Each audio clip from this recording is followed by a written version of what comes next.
Yo, Jeff, Unit Loss is the best Overwatch YouTube channel, right? Bullshit. Oh, okay.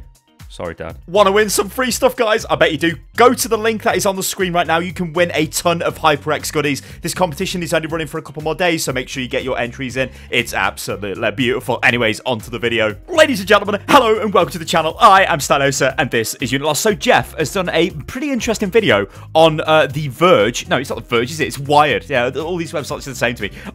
On Wired, where they've asked him various questions from Twitter, and he's given us little bits of information, so I thought it'd be fun to go over this in detail. So, well, listen to this about Junkrat's treasure. Is it ever going to be revealed exactly what Junkrat's treasure is? At some point, it will be revealed. I think the better question to ask is it Junkrat's treasure in the first place? Just leave you with a little hint there. Is it indeed Junkrat's treasure? What the hell is Junkrat's treasure? Well, we know Junkrat and Roadhog went on a crime spree. They basically mugged off half of King's Row. They robbed the Dorado Bank as well, I believe. But Hanzo has a bit of a voice interaction, doesn't he? He says something about, yo, where's your treasure? Or something like that. So maybe it's something to do with the Hanamura. The Hanamura clan. It's like the Shimada clan style. Is that the only common thing that they have is that they all like pineapple on pizza. Well, I'm afraid I'm going to have to uninstall because pineapple on the pizza is wrong, ladies and gentlemen. It's like tuna on pizza. Terrible. Who does that? Who does that? Or, I mean, apple on pizza. What? I've had a pizza with apple on before. It was the worst thing ever. Do not put apple on a pizza. On console, the report functionality is coming soon. This is great because currently on console, all you console players know this, right?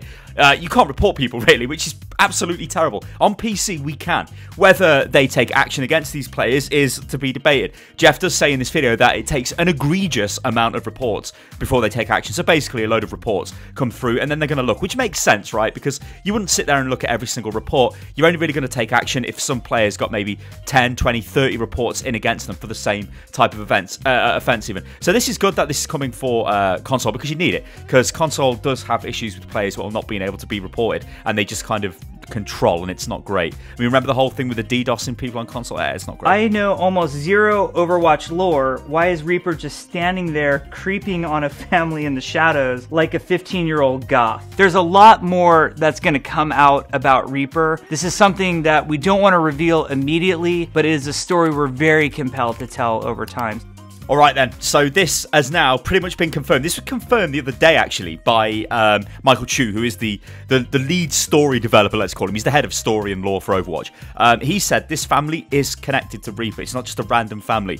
And Reaper is hiding in the shadows like a 15-year-old goth.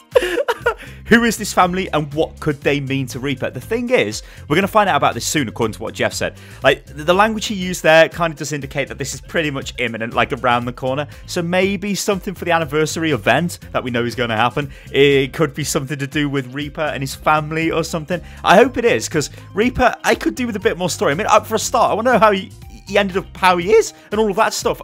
Anyway, that's good news. More lore, good news. Writes to us, how come I'm not good at Overwatch? I've played for, I think, 200 hours. Bullshit. So, to Glitter Guts, I think sometimes we really misjudge ourselves as players. A lot of players think they are much better than they actually are.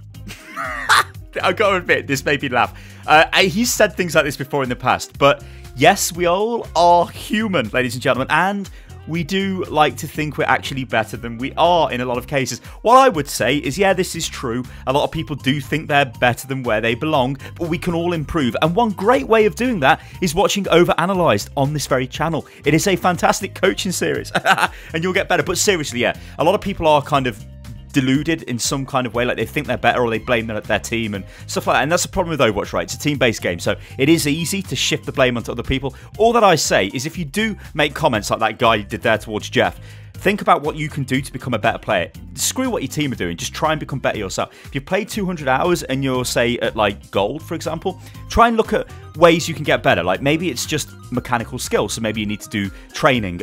Maybe it's map awareness. Maybe it's positioning. There's loads of different things. But remember, Overanalyzed is a beautiful series, and it will help you get better at the game. From Leah, hi, I was just wondering, and I'm sure this question is kinda annoying. It's not, don't worry, we get lots of questions. Will Overwatch be coming to Mac? Out of the question, we will never be on Mac. So, okay, I edited that to make it sound like he said it's out of the question. What he actually said was, it's not out of the question. we can maybe do it in the future, but right now we're not really committed to doing that. The problem is with this suggestion is I don't think a lot of people play on Macs. So basically the honest answer he wanted to give here was, well, it's actually not worth our time doing this because we'd rather keep developing for the 3 platforms that make us all the money. That is the honest answer.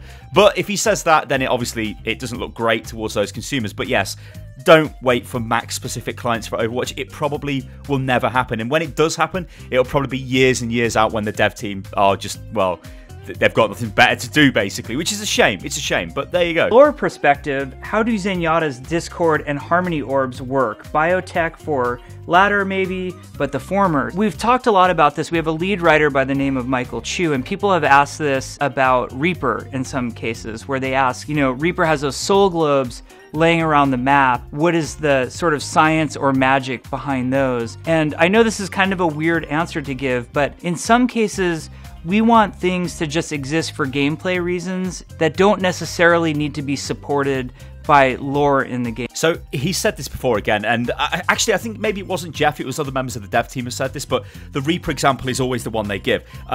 Reaper is going around collecting the dead souls of people. This is like fantasy, right? That's not really real, but it makes sense in terms of his gameplay mechanics, right? It's cool to kill people, then pick up their soul. I mean, look at Mercy. She brings people back from the dead. She sees their soul and then brings them back to life. Like, these are things which are just, you know, that you just sort of have to let them go. It's never going to be like canon lore. It's never going to be real because it can't be, but it's fun because it's a game. So things like how does Zen's orbs work and all of that stuff, I don't think they'll ever explain it. And also, it's a good get out clause, right? Just going, oh yeah, it's for gameplay purposes. Why is Symmetra support class and not defense class? I have seriously always wondered this. When we originally added the whole class system where we added roles to Overwatch, we did it primarily for new players who were first approaching the game. They would see this big list of 20-some characters and have no idea which character they should even play. So we did it as an easy way for players to digest what the characters may or may not be about. And I don't want to say it was arbitrary who we put into what category. I mean, we did put a lot of thought against it, but there wasn't a lot of rigid gameplay mechanics behind what role they were in. You know, we honestly talked about Torbjorn being in support at one point. Characters that could bring some utility to the battlefield that wasn't necessarily just shooting at people. She could easily be in the defense class. I don't know if we did that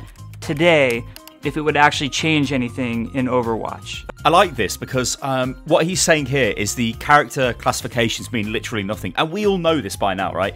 We know that, yeah, you can take Genji on defense, right? Even though he's in the offense category, he kills people, right? You need people to die, so it's totally fine. Symmetra and Torb are probably, well, let's be honest here, Symmetra is the biggest issue with all of this. Symmetra is a defense hero. She's not a support hero, is she? So for her to be classed as a support kind of isn't right because she's got as much support, arguably, as Torbjorn, and he's not a support hero. So there are little things like that. I mean, like Mei. Like, look at Mei. I mean, she's borderline tank, really, isn't she, Mei? So, again, very interesting kind of placements for the heroes, but just don't worry about it. It doesn't really matter. New players, it might have helped them initially, but we're not really new players anymore, are we? We know how to play Overwatch. So, yeah, just don't worry about hero classification. But yeah, I thought this would be interesting to cover. Just go over the more interesting questions because there were a lot of silly questions in this, as you can imagine. Anyway, ladies and gentlemen, I've been Stylosa, and this is Unit Lost. If you enjoyed the video, then like the video, subscribe to the channel, and you can follow me on Twitter, which is @UnitLostGaming. And you can also join the Discord as well, guys, which is discord.gg/UnitLost. And I'll catch you next time. Toodaloo.